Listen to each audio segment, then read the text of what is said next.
ইমানদারের একটা বিশেষ বৈশিষ্ট্যের কথা বলেছেন যে যারা ঈমান আনে এবং আল্লাহর জিকিরের মাধ্যমে শান্তি প্রত্যাশা করে, জেনে রেখো আল্লাহর জিকিরের মাধ্যমে আত্মা প্রশান্ত হয়।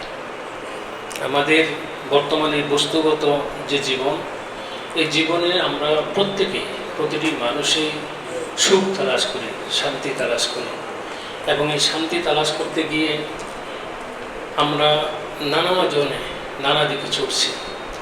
কেউ হয়তো ক্লাবের লক্ষ টাকা কোটি টাকা দিয়ে সদস্য হচ্ছে, সেখানে গিয়ে কেউ হয়তো মদের বারে গিয়ে শান্তি তালাশ করছে, কেউ মদ নারীতে বুঁদ হয়ে আছে, সেখানে শান্তি তালাশ করে, কেউ বা অর্থ সম্পদ কামানোর মধ্যে শান্তি তালাশ করে।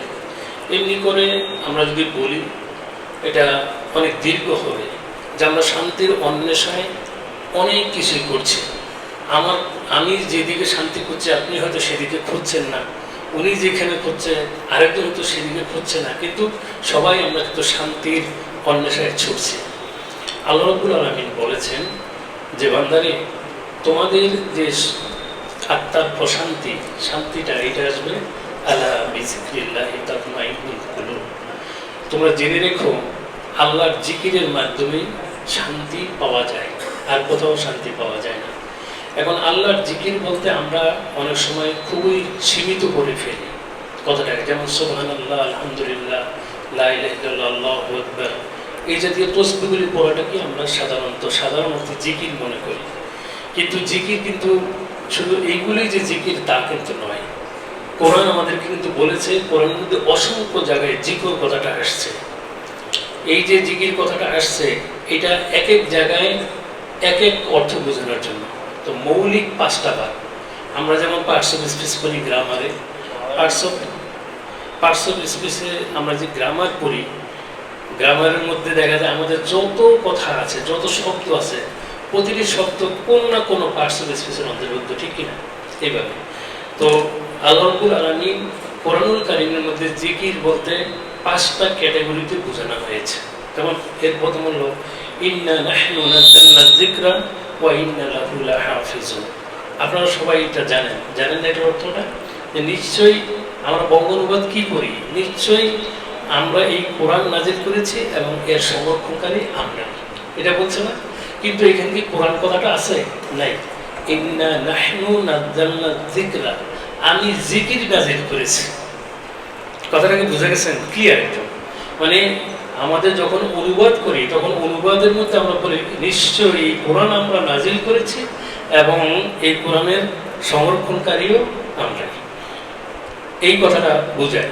কিন্তু তাহলে বোঝা গেল এইখানে জিকির কথার দ্বারা কোরআনুল কারীমকে বোঝানো হয়েছে। প্রথম নম্বর হলো কোরআনুল কারীমে যে বললাম 5টা মৌলিক ভাগে জিকিরকে বলা হয়েছে, তার মধ্যে একটা হলো কোরআনুল কারীমকে বোঝানো হয়েছে।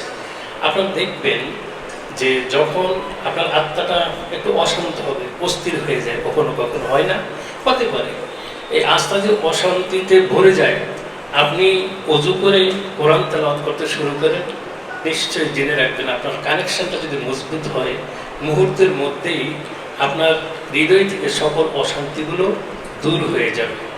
কোরআনুল কারীমটাকে জিকির হিসাবে আত্মার প্রশান্তির জন্য যে মৌলিক 4টা কাজ এখানে আমাদের করা উচিত, করতে হবে।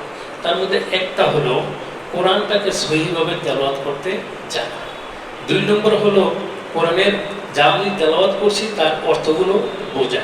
আমরা অনেকেই বুঝি না, কিন্তু তারপরেও আমরা এটুকু করতে পারি, যখনই কোনো কোরআন তেলাওয়াত আমরা করব, কোনো আয়াত পড়ব, কম পড়ি, কিন্তু যা পড়ব তার অর্থটাও যদি পড়ি, তাহলে এটার মধ্যে একটা প্রাণের খোরাক আপনি পেয়ে যাবেন, প্রশান্তি পাবেন, যে আমার মালিক আমার উদ্দেশ্যে কি বলছে, সেই কথাগুলো আমি যখন বুঝতে পারবো, তখন আমার হৃদয়ের মধ্যে এক ধরনের প্রশান্তি আসবে।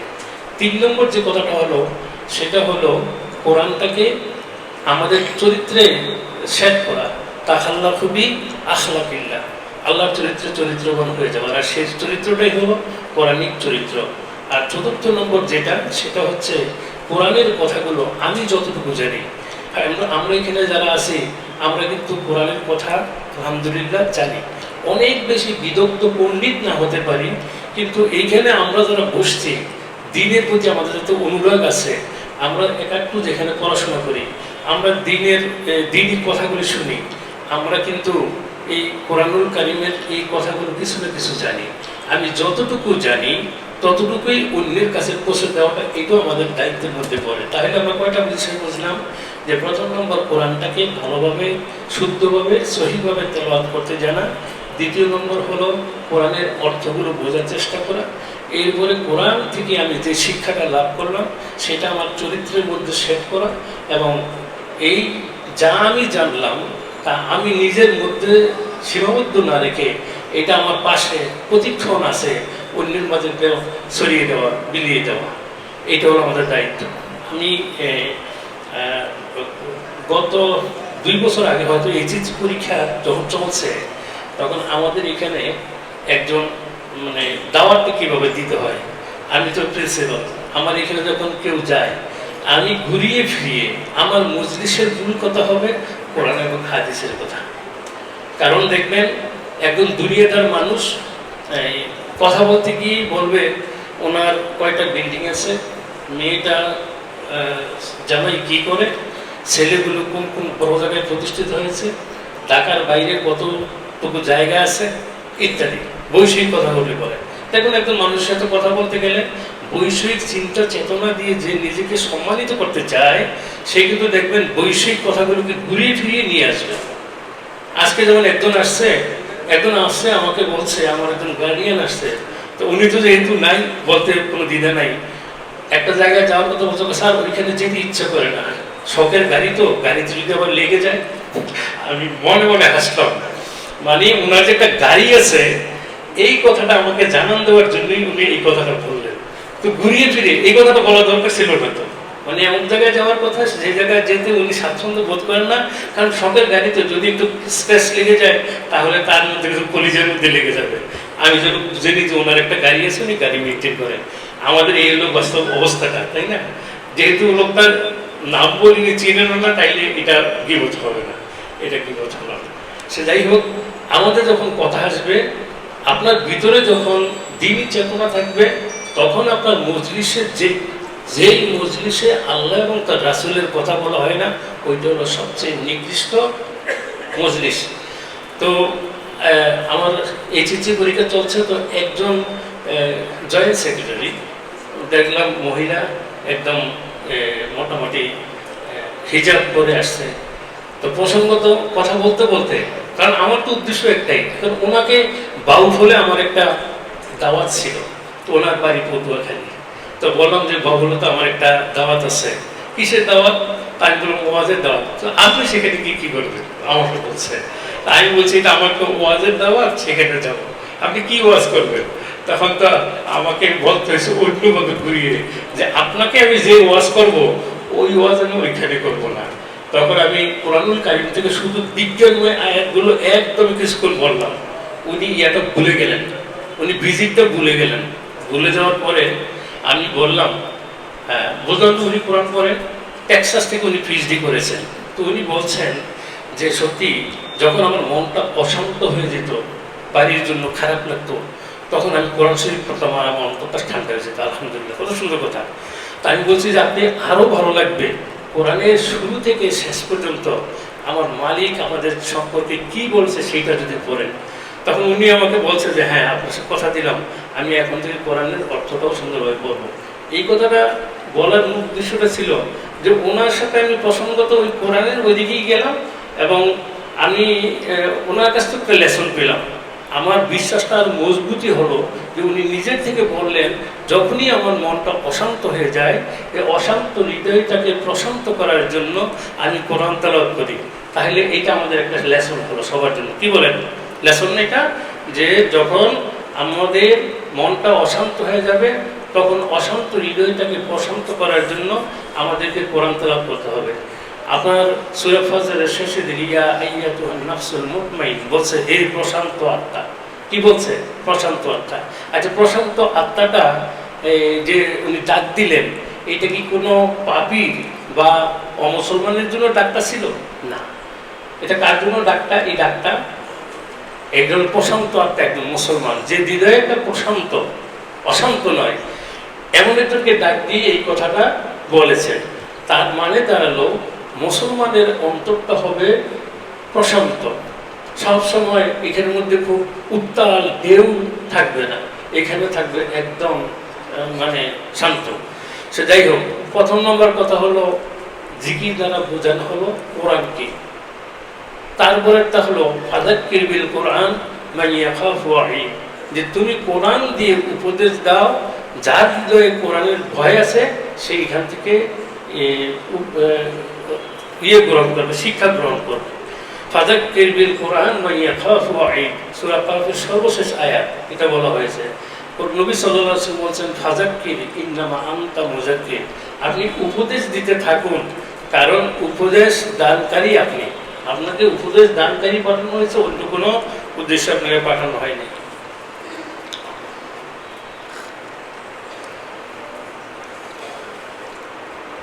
তারপরে কোরআনুল কারীমে বলছে ওমান আরাদা বিযিকরি ফাইন্না লাহু মাঈশাতান দনকা ওয়া নাহশুরুহু ইয়াওমাল কিয়ামাতি আমা ক্বালা রাব্বি লিমা হাশারতানি আমা ওয়া ক্বাদ কুনতু বাসীরা ক্বালা কাযালিকা আতাতকা আয়াতুনা ফানাসিতাহা ওয়া কাযালিকা ইয়াওমা তুনসা।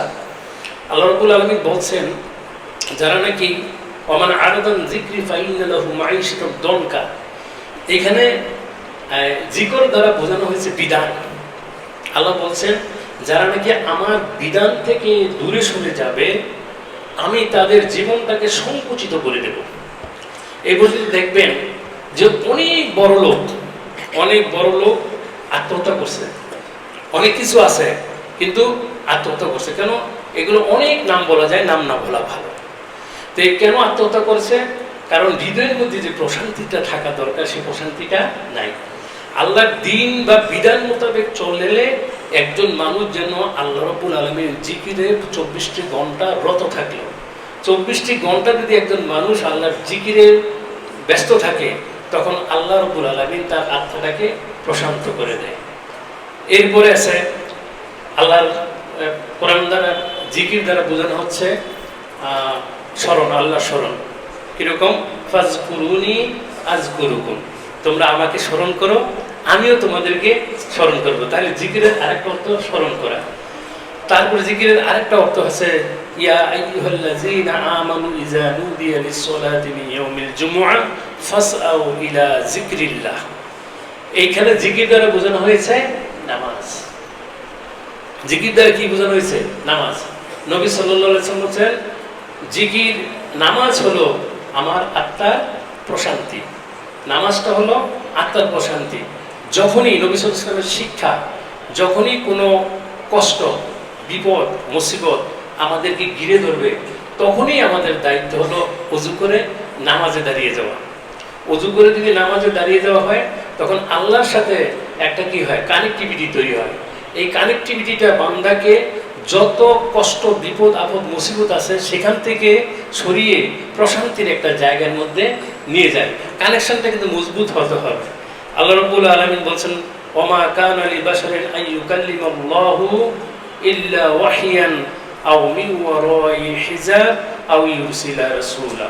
বলছে কোনো মানুষের পক্ষে এটা সম্ভব নয় যে সে আল্লাহর সাথে কথা বলবে ইল্লা ওয়াহিয়ান, ওহির মাধ্যমে কথা বলবে, আও মিন ওয়ারাই হিজাব, অথবা একটা পর্দা থাকবে, পর্দার থাকবে, আও ইউরসিলা রাসূলা, অথবা কোনো দূতের মাধ্যমে।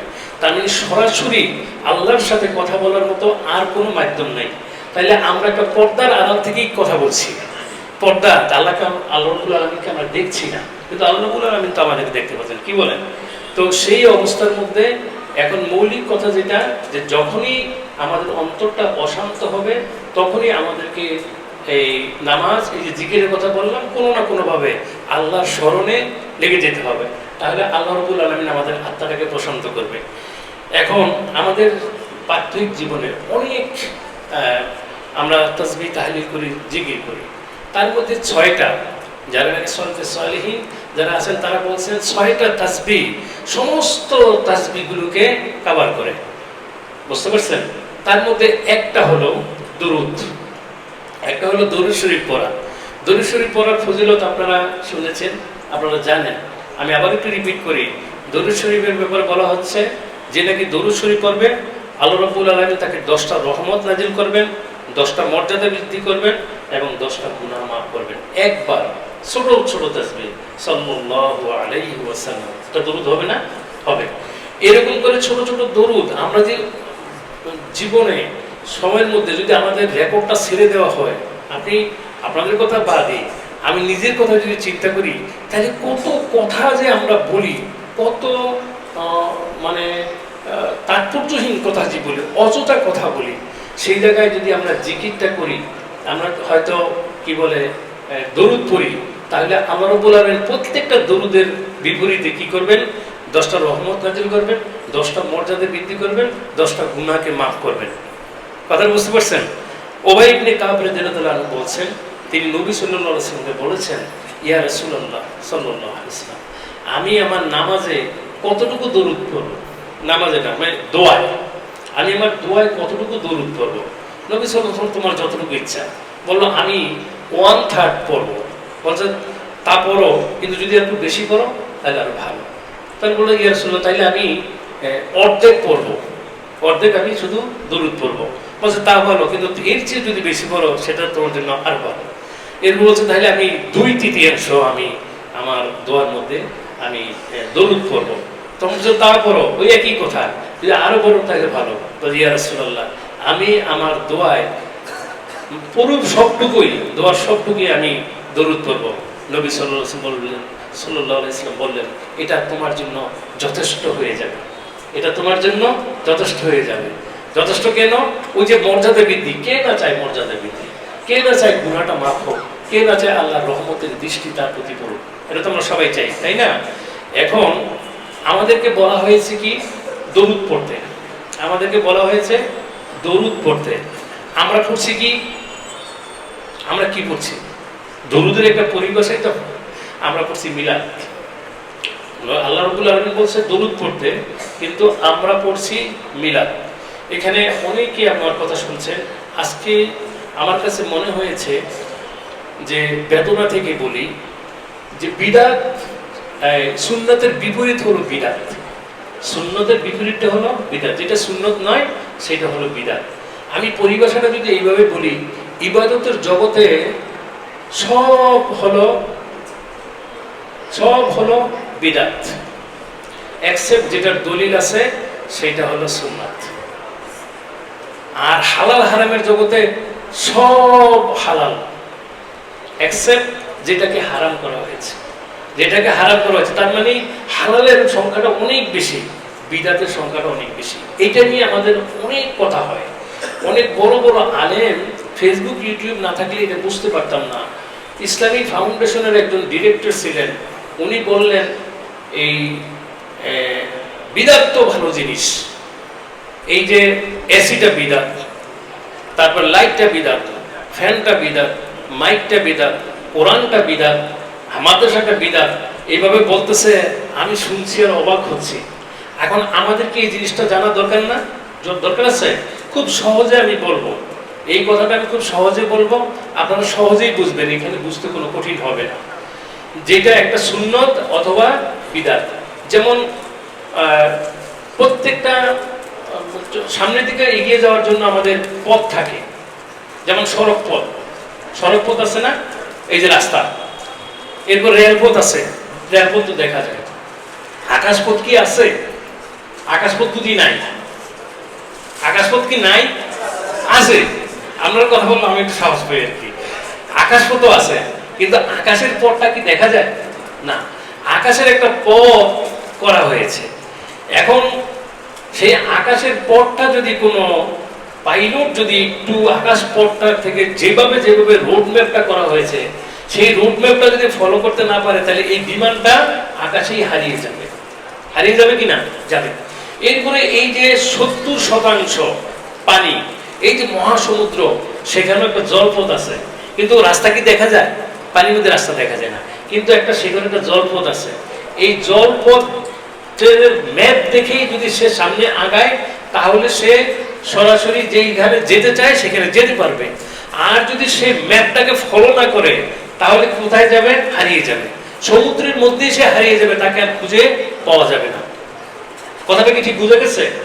এখন আল্লাহ রাব্বুল আলামিন তার নবী সাল্লাল্লাহু আলাইহি ওয়াসাল্লাম প্রেরণ করেছেন অচেনা এই আকাশপথ এবং নৌপথ, এগুলো তো কিছুটা হলেও দেখা যায়, আকাশটা তো কিছুটা হলেও দেখা যায়, নৌপথটা তো পানি তো দেখা যায়, কিন্তু জান্নাতের কোনো রাস্তা কি দেখা যায়? জান্নাতের কোনো রাস্তা দেখা যায়? জান্নাতের কোনো রাস্তা দেখা যায় না। আমরা যখন এই ধরেন একটা নতুন জায়গায় গেলেন, এখন আপনি নামাজ পড়বেন, আপনাকে জিজ্ঞাসা করতে হবে না, দেখা গেল যে কয়েকজন টুপি পরা মানুষ, পাঞ্জাবি পরা মানুষ যাচ্ছে, টুপি পরা মানুষ, তাকে ফলো করলে আপনি মসজিদ পেয়ে যাবেন। আর যদি বলেন যে ভাই মসজিদটা কোন দিকে, তখন ওই লোকটা বলবে আমাকে ফলো করেন, আমি তো চিনি না, এই নতুন মহল্লায় আমি আসছি, আমি এই মসজিদের রাস্তা চিনি না। কিন্তু যদি বলে যে ঠিক আছে আমি মসজিদের দিকে যাচ্ছি, আমাকে ফলো করেন, তাহলে যদি ফলো করা হয় সেও মসজিদে গিয়ে পৌঁছবে, যে মসজিদ সে আগে কখনো চিনত না। নবী সাল্লাল্লাহু আলাইহি ওয়াসাল্লামকে দুনিয়াতে প্রেরণ করেছে রোল মডেল হিসাবে। এই কোরআন শরীফটা যদি এই 30 পারা কোরআন শরীফ যদি এমনি নাজিল করে দিত, এটা কিন্তু হিকমতপূর্ণ হতো না। এক একটা ঘটনায় প্রায় 4500 ঘটনা প্রেক্ষিতে কোরআনের আয়াত নাজিলের শানে নুজুল আছে না? শানে নুজুল আছে। এক একটা প্রেক্ষাপটে এই কোরআনের আয়াতগুলো নাজিল হয়েছে, অল্প অল্প করে নাজিল করে করে এই কোরআনটাকে নাজিল করে শেষ করা হয়েছে। আর রোল মডেল হিসেবে ছিল আমাদের নবী সাল্লাল্লাহু আলাইহি ওয়াসাল্লাম এবং সাহাবারা, তাই না? এখন নবী সাল্লাল্লাহু আলাইহি ওয়াসাল্লাম ওনাকে ফলো না করলে আমি ভুল পথে চলে যেতে পারি। জান্নাতের রাস্তা যেহেতু আমি জান্নাতটা চিনি না, তাহলে ভুল পথে চলে গেলে সেটা শয়তানের রাস্তা হয়ে যাবে। একটা হলো সুন্নাত আর একটা হলো বিদআত। একটা হলো সুন্নাত আর একটা হলো বিদআত। বিদআতটা হলো সুন্নাহর বাইরে যেটা আছে ওইটাই বিদআত। এখন আমি আপনাদেরকে কয়েকটা জিনিস বলি, কেমনে আমরা বুঝবো। ধরেন সলাতের অর্থ কি? দোয়া করা, নামাজ, যেটাকে আমরা নামাজ বলি। নামাজটা ফার্সি শব্দ, আমরা নামাজটাই বাংলা মনে করি, তাই না? যাই হোক, এখন সলাত অর্থ কি? সলাত অর্থ দোয়া করা। এখন দোয়া করা বলতে হাত তুলে যে কোনো ধরনের দোয়া করা কি বুঝি, নাকি নামাজটাকেই বুঝি? ঠিক তো, নাকি কোনটাকে বুঝি? নামাজটাকে। এটার পরিভাষাটা আরবি পরিভাষা সলাত, এটার অর্থ নামাজ। নামাজ মানে যেভাবে আমরা নামাজ পড়ি ওই নামাজটাকে বুঝি, এর বাইরে কোনো দোয়া করাকে আমরা শাব্দিক অর্থটাকে আমরা বুঝি না। রোজা মানে হলো পরিহার করা। সাওম কথার অর্থ হলো পরিহার করা, যেটাকে আমরা রোজা বুঝি। সাওমের অর্থ কি জানেন? আবার বুঝি পরিহার করা। কি পরিহার করা? সুবহ সাদেক থেকে সূর্যাস্ত পর্যন্ত পানাহার, যৌনাচার, অশ্লীলতা সবকিছু থেকে বিরত থাকাটাকেই আমরা রোজা বুঝি। আর কোনো কিছু থেকে বিরত থাকাটাকে কি আমরা রোজা বুঝি? না, বুঝি না। কারণ শরীয়তের পরিভাষাটাই হলো রোজা বলতে ওইটাকেই বোঝায় যেটা সকাল থেকে সুবহ সাদেক থেকে সন্ধ্যা পর্যন্ত পানাহার, যৌনাচার, অশ্লীলতা থেকে বিরত থাকা। এর বাইরে আর কোনো কিছু কি বুঝি আমরা? আর কিছুকে বুঝি না। এরপর আসছে আমাদের মৌলিক একটা ইবাদত হজ, যার জন্য হজটা ফরজ হয়। হজ কথার অর্থ কি জানেন? দৃঢ় সংকল্প করা। হজ কথার অর্থ হলো দৃঢ় সংকল্প করা। এখন হজ বলতে আমরা যে হজ করে থাকি সেই হজকেই বুঝি। খুব তাড়াতাড়ি বলছি, আমার সময় কিন্তু কম। আমি একদম অনেক দূরে চলে যাই দেখি করলে আমাকে একদম কাট করে দিচ্ছে, একদম বলছে যে এই পর্যন্ত আপনার সীমা। তো সীমা দেখছি খুব দ্রুত এগোচ্ছে। সে যাই হোক, তাহলে আমরা কি বুঝলাম? যে হজ মানে হলো দৃঢ় সংকল্প। এই যে দৃঢ় সংকল্প, এই হজ দ্বারা আমরা অন্য কোনো কাজ করার ব্যাপারে দৃঢ় সংকল্প বুঝাই না, হজটাকেই বুঝাই। এরপর হলো কি, আরেকটা কি আছে?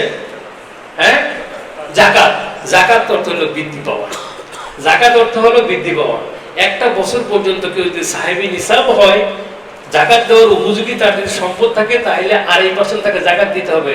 আচ্ছা, এই যাকাত মানে এই যাকাত বাদে অন্য কোনো বৃদ্ধি পাওয়া কি বুঝি? বুঝি না। এখন আসে বিদআতটাকে তাহলে কিভাবে বুঝি? বিদআত হলো ইনোভেশন, নতুনত্ব, নতুন কিছু সংযোজন।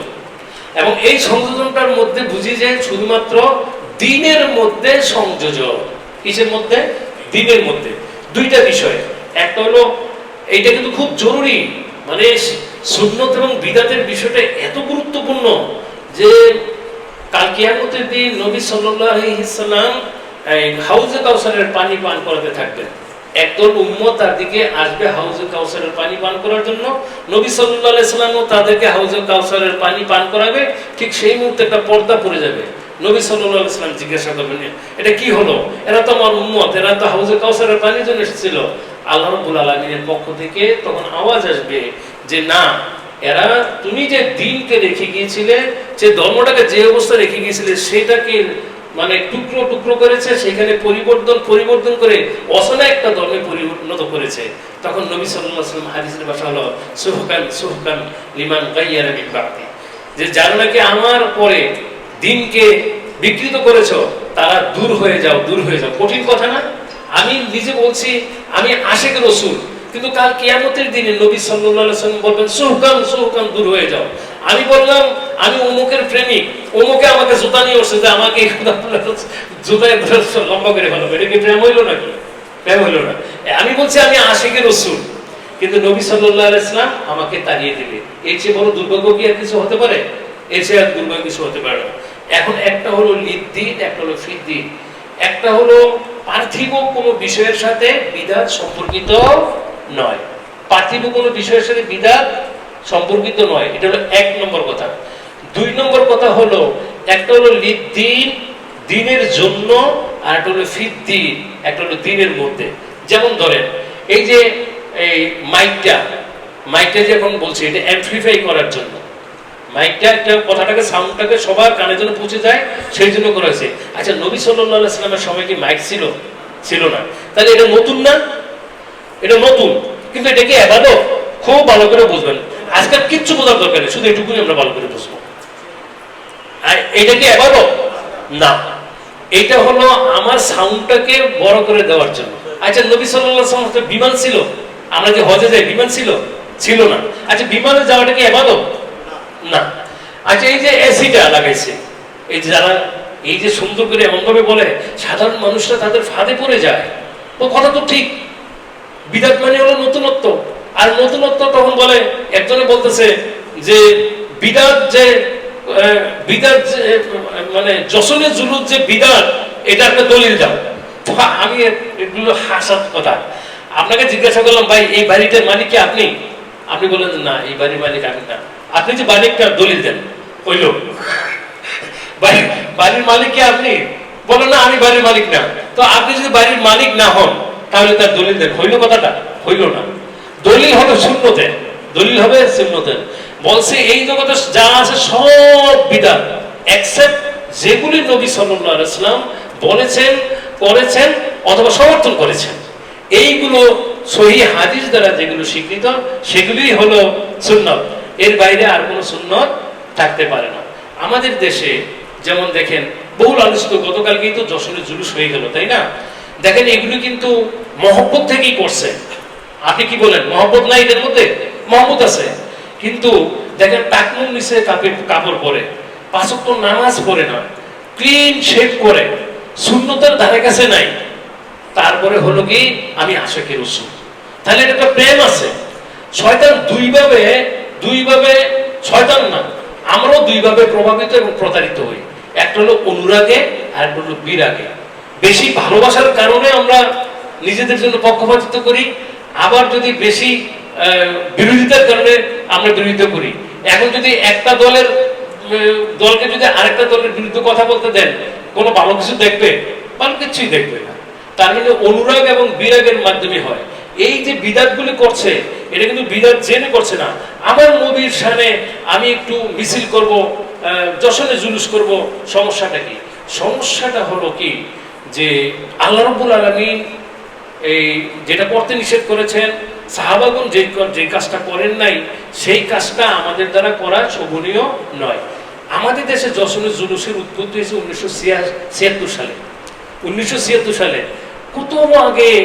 কত আগে ইসলাম, 1500 বছর আগে ইসলাম এসেছে নবী সাল্লাল্লাহু আলাইহি ওয়াসাল্লামের মাধ্যমে। কিন্তু যশনের জুলুসটা হঠাৎ করে 1976 সালে, তাও আবার প্রথম আসলো বাংলাদেশে। তাকে আনলো পাকিস্তানের একজন ব্যক্তি, তৈয়ব শাহ। আপনি দেখবেন যত বিদআত আছে, প্রত্যেকটা বিদআতের সাথে টাকার সংযোগ আছে। এই যে আমি বললাম যে দরুদ পড়তে বলছে আমরা মিলাদ পড়ি, মিলাদের সাথে টাকার সম্পর্ক আছে। আপনি এখন হুজুরকে বললেন যে হুজুর আপনি 5 ওয়াক্ত এইবারে মিলাদ করবেন, কোনো হাদিয়া তো অভাব পাবেন না। বলবো আমার সময় নেই, মাথা চুলকে বলবে আমার সময় নেই, মাথা চুলকে বলবে সময় নেই। এবং আমি আরো বলছি, এখনো আপনাদের সামনে রেখে বলি যে হুজুররা নিজেরাও জানে যে মিলাদটা সুন্নত নয়, এটা বিদআত। যদি তাই না জানতো তাহলে হুজুরদের বাড়িতে আমি আমার জীবনে, আমার তো প্রায় 57 বছর বয়স হয়েছে, 57-58 বছর বয়স, আমি আমার জীবনে কোনোদিন হুজুরদের বাড়িতে মিলাদ পড়ি নাই। মিলাদ যদি পূর্ণ হবে হুজুরদের বাড়িতে 2 বার হলে, আমরা সাধারণ মানুষের বাড়িতে 1 বার হওয়ার কথা ছিল, কিন্তু কোন হুজুরের বাড়িতে মিলাদ হয় না। হয়? আপনার কথা বলছেন না? খাইছেন নি কেউ? কার নাই? তাহলে কি আমাদের আল্লাহ বলছে ইন্না শাররাদ দাওয়াবি ইনদাল্লাহি সুম্মুল বুকমুল লাযিনা লা ইয়াকিলুন, যে নাকি তার জ্ঞান বুদ্ধি দ্বারা কাজে লাগায় না সে জন্তু জানোয়ারের চাইতে নিকৃষ্ট। কার কথা এটা? এটা কার কথা? আল্লাহর রাব্বুল কথা। ওয়াকালু লাউ কুননা নাসমাউ আও না'কিলু মা কুননা ফি আসহাবিস সাইর। হায়, বুদ্ধিটা যদি একটু কাজে লাগাইতাম, একটু যদি সেন্সর কাজে লাগাইতাম, তাহলে আজকে জাহান্নামের আগুনে জ্বলতে হয় না। সূরা মুলকের 10 নম্বর আয়াত পড়ে দেখবেন। সেদিন মানুষ আফসোস করবে। আমাদের কোনো পক্ষপাতিত্ব দরকার নেই তো। ওয়ালা তাজিরু ওয়াজিরাতু ইজরা উখরা, প্রত্যেকটি মানুষ তার নিজের নিজের কর্মের জবাব দিবে। আমার কর্মের জবাব আমার বাপও দিবে না, আমার মাও দিবে না, আমার সন্তান সন্ততি দিবে না। আমার কর্মের জবাবকে আমাকে দিতে হবে। এই জায়গায় কোনো চালাকি, ফাঁকিবাজি, বাটপারি চলবে না। সে যাই হোক, এইটা এখন চালু হয়েছে। আচ্ছা, উনি যদি আওলাদের রসুল হবে, দেখেন আমি সমালোচনা করি, আমি কিন্তু আপনি বিদাত নিয়ে জাহান্নামে চলে যেতে চান, যান, আপনাকে আমি ঠেকাবো না, কিন্তু এটা আমার বলার দায়িত্ব। এটা আমি বলার দায়িত্ব মনে করি, সেজন্য বলছি। আপনি আওলাদের রসুল হলে আপনার তো মক্কা শরীফে চলে যাওয়ার কথা ছিল, মদিনা শরীফে গিয়ে নবী সাল্লাল্লাহু আলাইহি সাল্লামের সেখানে গিয়ে করার দরকার ছিল, কিন্তু সেটা হচ্ছে না কেন? পাকিস্তানে হচ্ছে না কেন? পাকিস্তান থেকে আমদানি কেন? কারণ এইখানে কোনো বিশ্বাস হলে তার খুঁটিনাটি সব তো মানুষ জেনে যাবে। অথবা এমন এক জায়গা থেকে আনতে হবে যেই জায়গার মানুষের খোঁজ খবর কেউ নিবে না। আমি দাড়িগুলো দেখেছি খুব ছোট ছোট, সুন্দর অনুযায়ী দাড়ি না। একজন মহিলা দেখলাম যে ফুলের তোড়া দিয়ে তাকে বরণ করছে, আবার দেখলাম যে টাকনু নিচে, এখন এআই দিয়ে বানানো, আল্লাহ মাফ করুন, আমি যতটুকু দেখেছি টাকনু নিচে কাপড় পরা পিছায় যায়। এবং এইখানে এসে মূল কাজটা কি? এটার নামে, হুজুরের নামে বিভিন্ন বাড়ি বাড়ি, ভক্তের বাড়িতে বাড়িতে দান বাক্স আছে। আপনারা যারা চট্টগ্রামে আছেন, আমার বাড়িতে চট্টগ্রামের দিকে, হ্যাঁ, দান বাক্স আছে। এটার সাথে প্রত্যেকটার সাথে আপনি দেখবেন টাকা পয়সা জড়িত। আপনি টাকা পয়সা বন্ধ করে দেন, আমাদের বাংলাদেশে কোনো ফিসাব থাকবে না, সব লেভেল হয়ে যাবে না, কোনো এই যে বিদাতগুলি থাকবে না, এগুলো সব শেষ হয়ে যাবে। কিন্তু এটার সাথে যুক্ত হয়েছে, যখন টাকা পয়সা যুক্ত হয়ে যায়, তখন সেটা কিন্তু আর ওই সুন্নতের দিকে থাকে না। এবং এইটা কারা করে? এটা করে আমাদের আলেম ওলামাগণ। আর সাধারণ মানুষ কিন্তু এগুলো করে না। সাধারণ মানুষ ভয়ে ওই দিকে যায় না। এখন আলেম, ধরেন আমি একজন আলেম, কথার কথা, আমাকে আপনি ভালোবাসেন, দেখা গেল আমার যেহেতু ভালোবাসে, আমি যেটা করি সেটাই সঠিক, এটা অনুরাগ। আবার উনি একজন আলেম, উনি পছন্দ করেন না, ওনারটা কোনো কথা না, সত্য কথা হলো নিব না, কারণ এটা হলো বিরাগ। তাহলে আমি যেটা বলছি, দুইটা কারণে আমাদের পদস্খলন হয়, একটা হলো অনুরাগে অথবা বিরাগে, একটা হলো অতি ভালোবাসায়, একটা হলো অতি ঘৃণায়। আমাদের ময়দানের মধ্যে যে সমস্ত ইয়েগুলি চলে, সেগুলো কিন্তু এইভাবেই চলছে, ঠিক কিনা? তো এই জায়গা থেকে তাইলে আমি আবারও সামাপ করে আনি যে যেগুলো নাকি নবী সাল্লাল্লাহু আলাইহি সাল্লামের সময়ে যে ইবাদতগুলো ছিল না, ইবাদতের বাইরে তো হবে না। অনেকেই বলবে যে এটা দোষ কি? যেমন ধরেন আমাদের চট্টগ্রামের দিকে আরেকটা ইয়ে আছে, আসসালাতু আসসালামু আলাইকা ইয়া রাসূলুল্লাহ, সালাতু আসসালামু আলাইকা ইয়া হাবিবাল্লাহ বইলা তারপরে করে কি আজান দেওয়া শুরু করে। এখন স্বাভাবিকভাবে সবার কাছে, আপনার কাছেও মনে হবে উনি তো দরুদ পড়ছে, দরুদই পড়ছে, খারাপ কিছু করছে? দেখেন কত সূক্ষ্ম বিষয়গুলো। কিন্তু হযরত বেলাল থেকে শুরু করে যত সাহাবাগণ ছিল, তাবিঈন ছিল, তাবেঈন ছিল, ওনারা কি আজানের আগে এরকম কিছু করেছেন? করেন নাই। খুব সিম্পল, আপনি সুন্নত, হাজার হাজার সুন্নত তরক করছেন, আল্লাহর দরবারে আসামির কাঠ করে আপনি দাঁড়াবেন না, কিন্তু বিদাতের জন্য আপনাকে আসামির কাঠ গড়ায় দাঁড়াতে হবে, বাড়াবাড়ি করলে দাঁড়াতে হবে। কথাটা আবার ক্লিয়ার করছি যে সুন্নত আমরা কত ছেড়ে দিই, কত ফরজ ছেড়ে দেই, কত অপরাধ আল্লাহ আমাদেরকে এমনিতেই মাফ করে দেয়, সেটার জন্য আপনাকে আসামির কাঠ গড়ায় দাঁড়াতে হবে না। কিন্তু বিদআত যদি করে ফেলি তাহলে সেটার জন্য আল্লাহর দরবার দাঁড়াতে হবে। আপনি বলবেন যে, যদি আমি আপনাকে বলি, আপনারা একটু আমার সাথে বলেন যে নামাজ যখন 4 রাকাত নামাজ হয়, প্রথম বৈঠকে আমি ধরেন তাশাহুদ পরে আমি দরুদ পড়লাম, আমার নামাজ হবে তো? আমার নামাজ হবে কেন? আমি তো দরুদ পড়ছি। আপনি আপনি আমার সাথে যুগে আমি তো দরুদ পড়ছি, এইটা বোঝেন। আমি তো খারাপ কিছু করি নাই, দরুদ পড়ছি, কিন্তু আমার নামাজটা হবে না। এই যে আমাদের ঈদের নামাজ আছে, এই যে ঈদের নামাজ আছে, ঈদের নামাজের আগে আজান দেওয়াটা কি খারাপ? আজান দেওয়াটা কি খারাপ? আজান দেওয়া তো খারাপ কিছু না। এখন ঈদের নামাজের আগে যদি আপনি আজান দিতে শুরু করে দেন, না আমি আজান দিব, আর আপনি যদি বলেন মন্দ কি, অসুবিধা কি, আজান তো খারাপ কিছু না। এই জন্য আমাদের দায়িত্ব হলো কি, যেটা আল্লাহ করতে বলেছে সেটা করব, যেটা ছাড়তে বলেছে সেটা ছাড়বো। আপনারা জানেন যে বছরে 5 দিন রোজা রাখা হারাম। বছরে 2 ঈদের দিন এবং কোরবানি ঈদের শেষের 3 দিন, এই 5 দিন রোজা রাখা হারাম। এখন আপনাদের আমাদের মধ্য থেকে কেউ যদি বলে যে না আমি মুত্তাকি মানুষ, আমি 5 দিনও নামাজ রোজাটা ছাড়বো না, আপনার ঈমান থাকবে? আপনার সওয়াব তো হবেই না, আপনার ঈমানটাই চলে যাবে। কেন?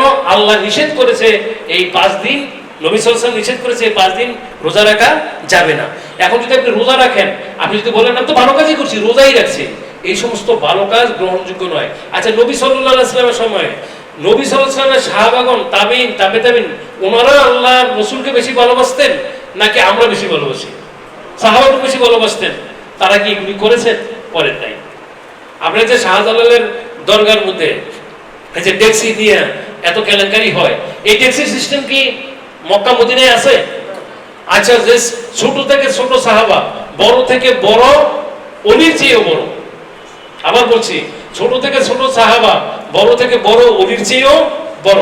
নবী সাল্লাল্লাহু আলাইহি ওয়াসাল্লাম বলেছেন, তিরমিজি শরীফের হাদিস, নবী সাল্লাল্লাহু আলাইহি ওয়াসাল্লাম বলেছেন যে নাকি আমার সাথে যুদ্ধে অবতীর্ণ হয়ে ধুলিমলিন হয়েছে, তার মর্যাদা ওই আবেদের চাইতে বেশি যে সারাক্ষণ আল্লাহর ইবাদতে মশগুল রইল, যদিও তার বয়স হয় নূহ আলাইহিস সালামের বয়স। আচ্ছা, আমাদের বয়স কত? 60 থেকে 70 বছর, বড় বড় 100 বছর। নূহ আলাইহিস সালামের বয়স কি এত ছিল? নবী সাল্লাল্লাহু আলাইহি ওয়াসাল্লাম এটা বলছে, এ শুধু তোমাদের বয়সের নয়, যদি নূহ আলাইহিস সালামের বয়স পর্যন্ত যদি 900 বছর, 1000 বছর পর্যন্ত যদি ইবাদতে মশগুল থাকে, তবুও আমার ওই সাহাবার মতো হবে না যে আমার সাথে দিনকে বিজয়ী করার জন্য যুদ্ধে অবতীর্ণ হয়ে ধুলিমলিন হয়েছে। কথা বুঝতে পারছেন? সেখানে জান্নাতুল বাকিতে 10,000 সাহাবীর কবরস্থান, তাই না? জলিল কদর সাহাবীদের। সেইখানে যদি 50টা ডেক্সি দিত, তাহলে কি অবস্থা হইতো? কোন দিতে পারতো না? দিতে তো পারতো, এটা দেওয়ার সমস্যা ছিল না, কিন্তু দেওয়া এটা জায়েজ নয় বলেই তো দেয় নাই। জায়েজ আছে? জায়েজ নাই। সেখানে যদি 50টা না 1000টাও দেন, একদিনেই দেখবেন যে রেকর্ড ব্রেক করে ফেলাবে। আমাদের আবেগ আছে না? আমাদের আবেগ আছে। আমাদের যদি এরকম ডেক্সির সিস্টেম থাকতো, তাহলে সেই জায়গায় এগুলি হইতো।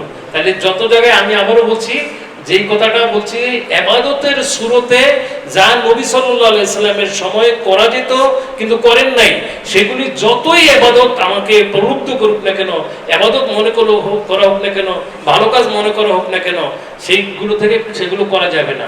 এবং জেনে রাখবেন, বিদআত সবগুলি কিন্তু শুরুতে ধর্ম, বিদআত সবগুলি হলো সুরত, ধর্মের সুরত, অধর্ম না। কথাটা বুঝতে পারছেন?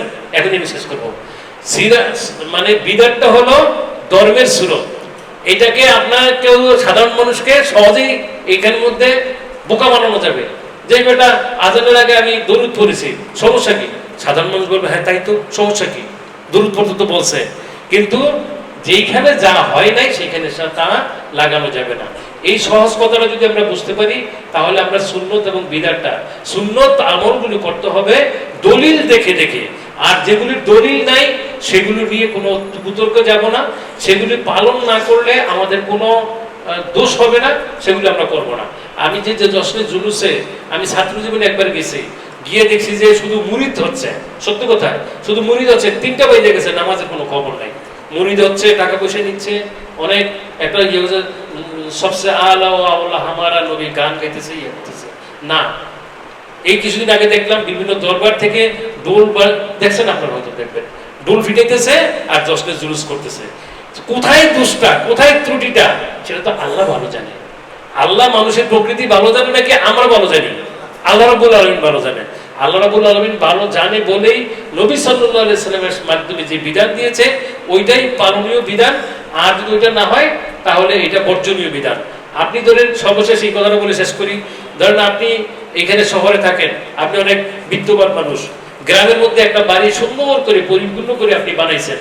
বানানোর পরে আপনি বললেন তুমি থাকো, এখান থেকে যা আছে এগুলো নাড়াচাড়া করে ফল ফলাদি সবকিছু খাও, কিন্তু আমার এই বাড়িটা ঘরটাকে কিন্তু তুমি এই কোনো হাত দিবে না। সে করলো কি, তার নিজের পছন্দ মতো এই পরিবর্তন করে এমনভাবে করলো যে 1 বছর পরে আপনি যখন বাড়িতে গেলেন তখন আপনি আপনার বাড়িটাই আপনি চিনতে পারলেন না, তখন আপনার বাড়িটাই আপনি চিনতে পারলেন না।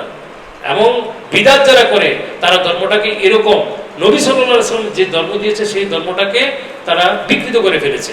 আর আল্লাহ রাব্বুল আলামিন যে কথা বলছে সেই কথাটাও তারা মানছে না। আল্লাহ কি বলছেন? আল ইয়াউমা আকমালতু লাকুম দীনাকুম ওয়া আতমামতু আলাইকুম নি'মা ওয়া রাদিতু লাকুমুল ইসলাম দীনা। বলছে আজ আমি আমার এই বিধানটাকে পরিপূর্ণ করে দিলাম এবং এইটাকে নিয়ামতে, ধর্মটাকে নিয়ামতে পরিপূর্ণ করে দিলাম, এবং এটাই তোমাদের জন্য একমাত্র মনোনীত ধর্ম, যেখানে কোনো সংযোজনের প্রয়োজন নাই, সেখানে কোনো বিয়োজনের কোনো প্রয়োজন নাই। এই কথা আল্লাহ বলেছেন, নবী সাল্লাল্লাহু আলাইহি ওয়াসাল্লাম বলেছেন। এখন আল্লাহ এবং নবী সাল্লাল্লাহু আলাইহি ওয়াসাল্লাম বিদআত মারাত্মক কেন?